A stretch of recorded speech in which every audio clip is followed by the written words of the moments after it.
Good morning! For today's video is gagawa ako ng biko na with latik. Ayan.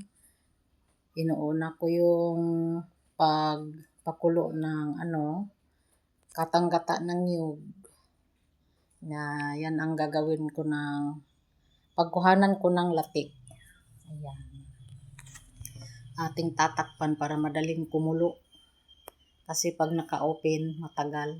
Ayan, kumulo na. Pakunti na siya ng pakunti hanggang sa magkaroon na siya ng latik. Ganyan. Ganyan ako pag nagbiko. Minsan pag tinatamad, ayan, dinidiretso ko na lang.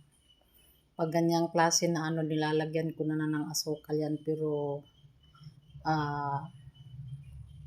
gusto ko yung magkaroon ng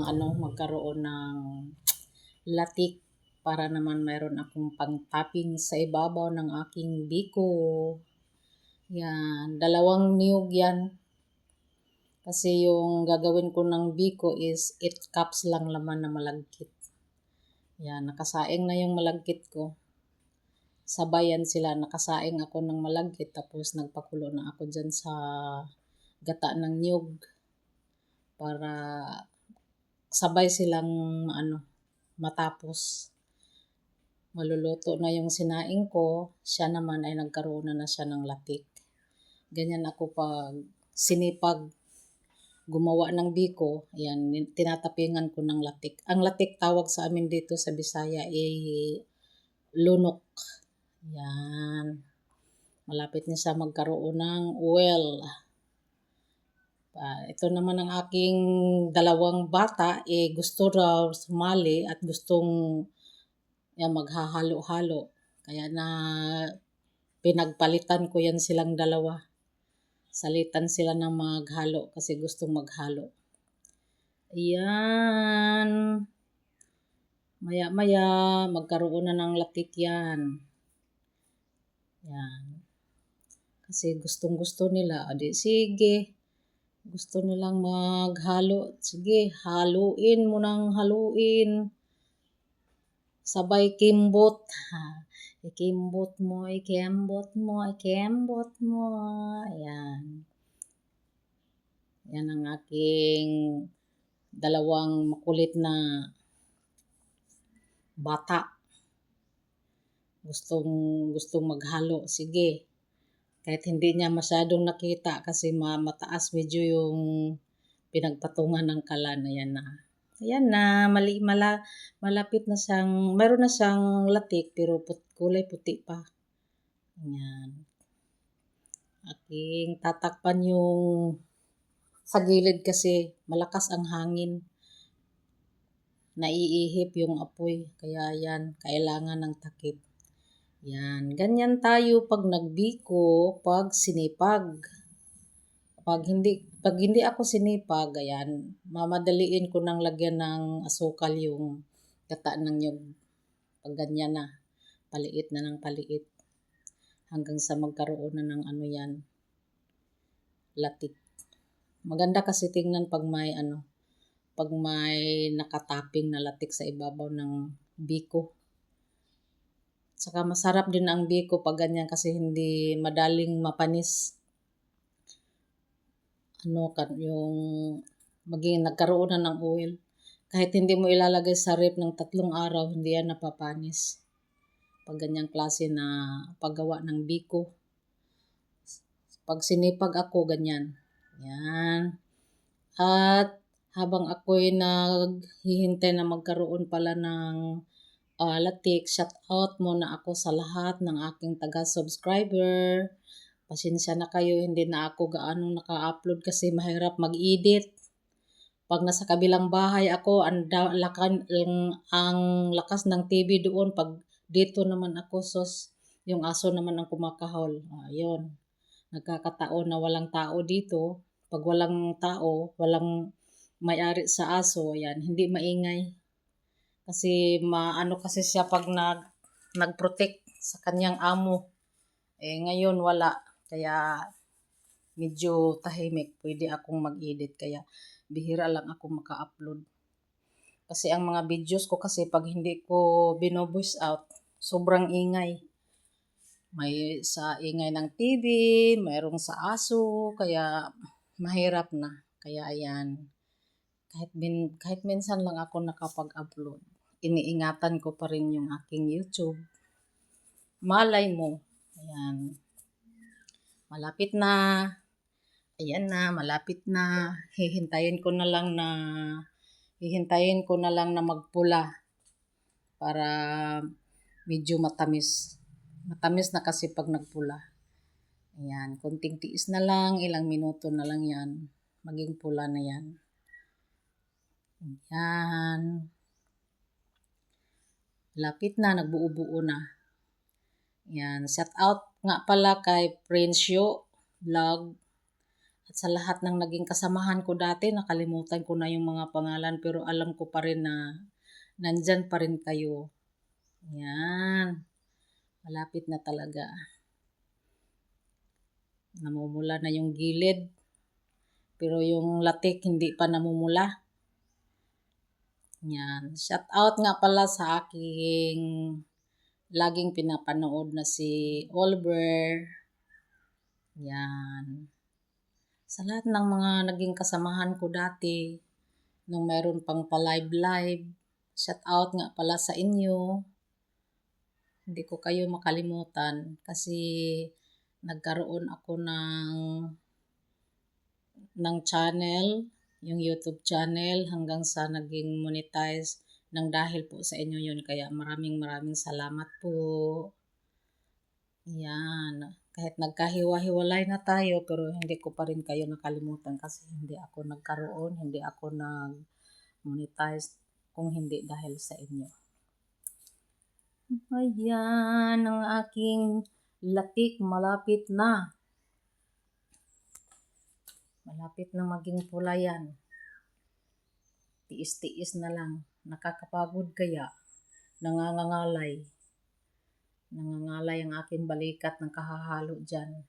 Kasi hindi naman pwede na huminto ka kasi hindi pantay ang pagkapula.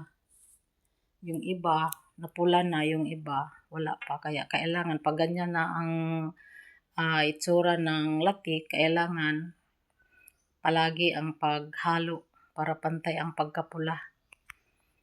Ayan. Ang aking biko, malapit na akong mag-umpisa ng maghalo. Hinihintay ko lang yan na maging pula. Yehey! Yung kunti na lang ang kulang, oh. Maging pula na lahat sila. Hindi rin pwede na masyadong pula kasi pait na yan. Papait na yung latik. Kaya kailangan yung tamang-tama lang. Pag napula na lahat, kailangan tanggalin. Para isunod ko ang muscovado na asukal at yung brown sugar. Muscovado, ang tawag sa amin dito sa Bisaya, ang muscovado ay kinugay. Kinugay na asukal. Yan, pulang-pula na, tatanggalin ko na yan. Akin nang ilalagay sa strainer para maiiwan yung oil. Ang hirap kaya gumawa ng ganyan. Isang kamay sa cellphone, isang kamay sa ganyan pagtanggal. Nahihirapan ako sa kalisod. Kasi walang humahawak ng aking cellphone. Wala akong mahiraman na bata na humawak kasi nawala na yung bata na umalis kasi sila. Ayan. Nahihirapan talaga ako sa kalisod. Hindi rin naman pwedeng isalok kasi mayroong nakaharang na alambre sa aking strainer. Kaya ayan. Diba? Yan, ang aking nilagay ko ng aking muscovado na yung kulay itim yun, muscovado yun. Ganyan, sa oil yan. Pero, pag pangpatunaw niyan, lagyan mo ng konting tubig yan. Kailangan lagyan mo ng konting tubig para matunaw sila lahat. Kasi pag hintayin mo na dyan tumunaw, baka maging pait na yung asukal. Kaya lagyan ng konting tubig, ayan. Nilalagyan ko na. Ganyan ako, para madaling matunaw. Yan. O, di ba? Nag-umpisa nang matunaw. Pag natunaw na yan, ayan, ilalagay ko na yung aking sinaing na malagkit. Ang ginawa ko nga pala ng biko, yung aking black rice. Kasi hindi ko na maubos na saingin yung black rice. Kaya sinaing ko na lang. Kasi yung black rice kasi, yung pure black rice, parang malagkit. Kaya kailangan na bikuhin ko na lang para maubos. Maubos ang ayan. Pwede na yan. Hinihintay ko lang na matunaw lahat. Yung maskobado kasi mayroong mga buo-buo. Kaya medyo matagal. Pag brown sugar lang lahat, madali lang matunaw yung brown sugar. Pero pag yung may maskobado, matagal kasi mayroong buo-buo. Kailangan pang pisilin. Yan. Kailangan mo pang pisilin pag yung may maskobado. Konti lang naman ang maskobado na inilagay ko. Mabango kasi. Yung maskobado, yun ang nagdala ng bango sa biko. Kaya hinahaluan ko ng konti. Konti lang naman. Hindi yung lahat maskobado kasi itim na nga yung aking malagkit. Dahil nga black rice ang ginamit ko. Ayan, pwede na yan. Ating lalagyan ng sinaing na malagkit na kulay itim. Kasi nga black rice. Yan. Ating nang ilalagay ang aking malagkit black rice. Masarap yan, mabango. Mabango ang maskobado plus dagdag bango pa ang black rice. Mabango kasi yung black rice. Hindi ko na maubos-ubos kasi nagpa-kiss-kiss ng anak ko ng black rice. Hindi ko maubos-ubos kainin. Pwede naman siyang gawing biko kasi nga malagkit. Kaya hindi ko maubos-ubos kasi pag kumain ako, yung parang malagkit ang kinakain ko. Kaya bumili na lang ako ng iba, yung red rice. Kasi hindi na ako pwede sa white rice kasi may diabetic ako. Yan. Kaya ang pwede sa akin, brown rice, red rice, black rice. Yan. Nakapagtanim kasi ang anak ko ng black rice, kaya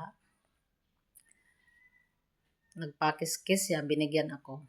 Na sobraan din ng dami, kaya hindi ko maubos-ubos. Kaya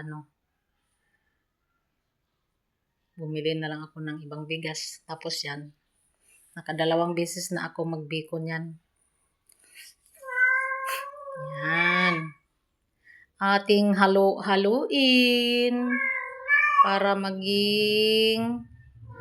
maghalo ng ang ingay mo naman, Mingmeng.